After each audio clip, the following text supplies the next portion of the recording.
The Court-Appointed Special Advocates program that has been initiated 35 years ago by the National CASA Association has proven to be just a significant milestone for children when we're looking for permanency.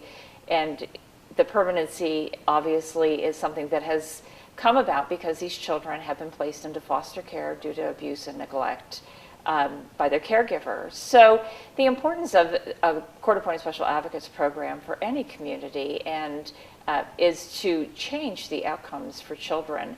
Their future doesn't need to look bleak. Their future is one where when they look out in front of them, that they see themselves becoming a doctor, they see themselves going to a college. So most of the time I would say that my impact is so varied. It depends on the case. One time it might be to put my arm around a kid going into court. Another time it just might be, hey, you know what? I called that doctor and they're going to see you. Another time it could have been, I don't know if we're going to be able to go ahead as quickly as what we planned, but we're still going to keep working.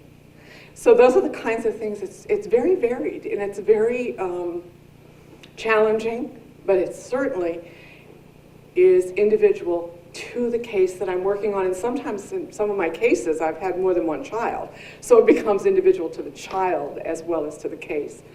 And those are the kinds of things that a CASA needs to know as they go into the program, that it is a varied program. It is not a cookie cutter program in any way, shape, or form. Since I became a volunteer, I have found that my life has completion. My work with children, especially abused and neglected children, brings to me more of a satisfaction than I had ever imagined I could have. My case lasted from they were 11 and 12 years old, and they are now going to be 20 and 21. And it was approximately 2 to 3 years ago when my case ended, and they had permanency. And we just stayed very close, and I consider them part of my family. And we're very close. In fact, I just went to the older son's, Jalen. I went to his baptism of his son, Mason, and I've kept in contact with Marcus as the other brother, and I just feel it's very important that they feel needed and wanted. Well, the special instance I remember was when I went to visit Jalen, and he was upset because he felt he wasn't being treated fairly because of his color. And I said, well, I'm white, and you don't have anything to do with me. He said, and he put his hand on mine, he said, yeah, but I don't see color when I'm with you. He said, you treat me the same as I would anybody else. And it just, I'm very proud of the boys. Our relationship has grown, and they'll always be a part of my life. So then they called Miss Maggie, our CASA worker. She came into our lives, and then they also got even treatment, which was Scott Biddle. And we pretty much started working with them. They got into anger management classes with us, started talking with us, taking us out to parks, pretty much getting into our lives to get to know us, try to help us pretty much get our heads on straight so we can move forward in life and try to pass everything we went through. Yeah. Well, when Jalen was out of town, I was stayed in Williamsport for the first 4 years of me being in foster care. So the only time I could see Jalen was when we were either on visits with our mother, which was a rare occasion. It was probably once or twice a year, and then with Miss Maggie. So anytime she would call, that would be the only time I get to see my brother. So it was pretty much, she brought us together after foster care, and during foster care. After we got taken out of the home, the only time I got to see him was with her. So she pretty much kept us together. That's why we still have closeness now, because of her. Anytime I have a problem, I just call Marlene because I can talk to her about anything. And she's like my second mom, so. We're now able to interact on many other levels other than the stressful beginning that first brought us together. Now we talk about fun things, hopeful things, and that's, I think, what will sustain our friendship and our relationship. I think the significance that CASA has is it brings to the courtroom the children's voice, and it also, the volunteers through CASA have so much more time that they can spend with the families and the children, that the perspective that they give is so much more than what we just get from the caseworkers. I mean, granted, it's also a different perspective, but we get a lot of background, a lot of extra stuff, and I think it's really helpful for the court to have kind of the whole picture of what's happening with the children and the families. I think one of the cases that has impacted me the most is in my first week on the bench doing CNY, one of my very first cases, I had a young boy who was appearing before me. He's probably about 12 years old, had some autistic traits to him. Both his parents' rights had been terminated, and we've never been able to find permanency for him.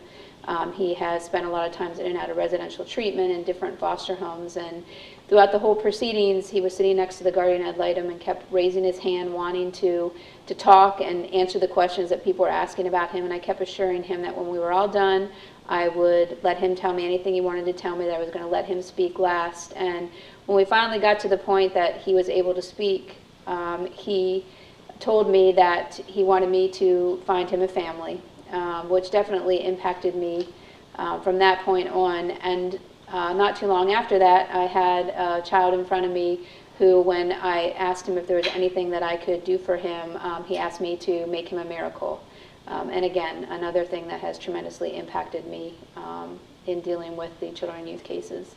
Well, I hope that I can look back and know that I've made a difference in some children's lives, in many children's lives in 10 years, and that more and more people will get involved with CASA, and more people will support CASA, because it is such a worthwhile organization. Boys, do you know what a CASA is, what Mommy does? Help children and have a nice family. You can't just say it once and let it sink in, and that is just the importance of having CASA volunteer involved with these families and the children in particular, and helping them to have a permanent, safe home, and the impact that it can have years later with a stable community. I think I would love to be a CASA, frankly, when I see what they do in the courtroom, and that we have so many different personalities and backgrounds of our CASA volunteers. I just think it definitely enriches their lives, kind of fills some maybe gaps. I know we have some retired people, we have people whose children are now grown, so I think that it definitely is a fulfilling thing for the volunteer. The very exciting part about the next steps for CASA of Lycoming County is all part of a regionalization project where we are going to be joining forces with 3 other counties, that being Lycoming, Union, and Snyder counties, and we are going to become Susquehanna Valley CASA, Voices for Children. It's just a phenomenal move forward, better utilizing our finances that we have coming into us, utilizing our pool of volunteers in a much more efficient manner, and most especially being able to provide advocacy for more children throughout the Susquehanna Valley. It's a great, great step forward.